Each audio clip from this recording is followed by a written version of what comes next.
446 میں آ کر شیعوں کی حکومت کو ختم کیا تغرل بیگ سلجوکی نے۔ سلجوک مسلمان ہوئے تھے محمود غزنوی کے دور میں، سلجوک ان کے بڑے کا نام تھا۔ تو ایک دفعہ محمود غزنوی نے سلجوک سے پوچھا اگر مجھے تیری مدد کی ضرورت ہو تو کتنے آدمی پیش کر سکتے ہو؟ تو اس نے ایک تیر دیا، کہ یہ ایک تیر ہے میرا، کسی کو یہ تیر بھیج کر میرے علاقے میں بھیج دو تو چند گھنٹوں میں 1,00,000 تلواریں تیرا پہرا دینے کے لیے تیار ہوں، میرے پاس اتنی طاقت ہے۔ تو یہ سلجوک کی نسل میں تھا تغرل بیگ۔ اللہ تعالیٰ نے جب عرب زوال کا شکار ہو گئے اور ضعف کا شکار ہو گئے، جیسے بڑھاپے کا کوئی علاج نہیں، جب قوموں پہ زوال آتا ہے تو اس کا بھی کوئی علاج نہیں، پھر اور قوم کو جگہ ملتی ہے۔ جیسے بڑھاپا ایک فرد پہ آتا ہے، ایسے بڑھاپا قوم پہ آتا ہے۔ قوم کا بڑھاپا جوانی میں نہیں لوٹ سکتا، جیسے فرد کا بڑھاپا جوانی کی طرف نہیں لوٹ سکتا، قوم کا بڑھاپا جوانی کی طرف نہیں لوٹ سکتا۔ کوئی علاج نہیں، نئی نسل کا آنا ہی علاج ہے۔ تو عرب دھل چکے تھے، 600 سال بہت ہوتے ہیں حکومت کو، اپنی صفات گم کر چکے تھے، اب نئے خون کی ضرورت ہے۔ تغرل بیگ پہلا شخص تھا جس نے آ کر اہل السنت والجماعت کو استحکام بخشا، شیعوں کی حکومت کو ختم کیا، بغداد سے، شام سے، ان سارے علاقوں سے۔ صلاح الدین ایوبی نے اسماعیلی شیعہ کی حکومت کو ختم کیا، مصر۔ العاضد ان کا آخری خلیفہ تھا۔ صلاح الدین ایوبی نور الدین زنگی رحمۃ اللہ علیہ کا پروردہ تھا، اس کا دوست تھا، اس کے دوست بھی تھا، بچہ بھی تھا اس کے سامنے، زیادہ لکھنے پڑھنے کا شوق تھا۔ پھر اللہ تعالیٰ نے اس سے کام لیا اور اس کو مصر کا گورنر بنا کے بھیجا، مصر کی مدد کے لیے بھیجا۔ تو وہاں اس نے صلاح الدین ایوبی نے وہاں ختم کیا، تغرل بیگ نے یہاں ختم کیا۔ تو پھر سلجوق جو تھے نا یہ اقتدار میں آئے، ادھر ختم ہو گئی سلطنت بنو عباس کی، مصر ایک چھوٹی سی ترکوں کی سلطنت۔ تو اللہ تعالیٰ پھر مرکزیت کے لیے ایک نظام چلا، دو لشکر آپس میں لڑ رہے ہیں ایک میدان، ایک جنگلی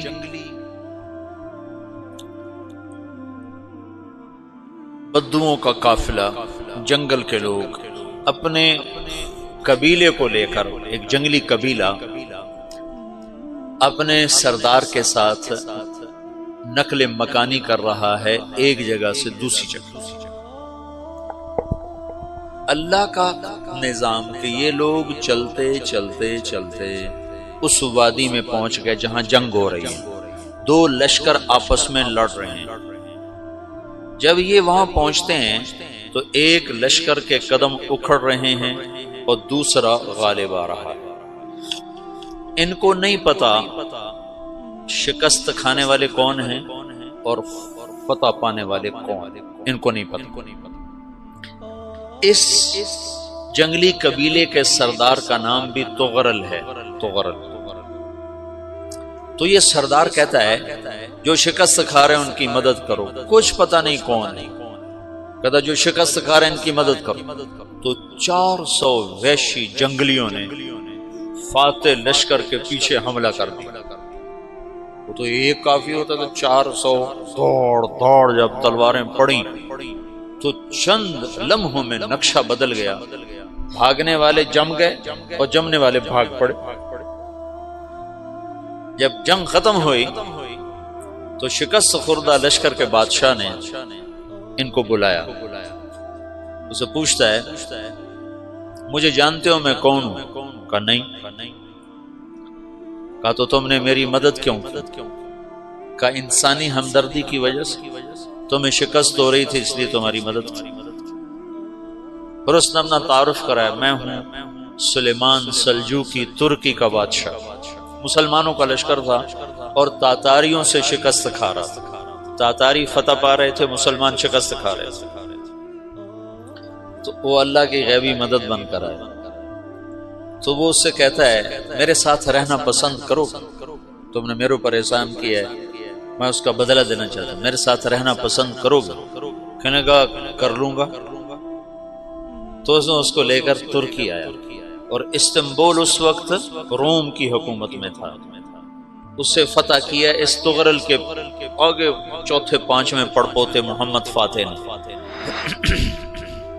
تو یہ استنبول ہے، یہ ترکی ہے، بیچ میں ایک چھوٹا سمندر ہے، یہاں ایک جاگیر ہے۔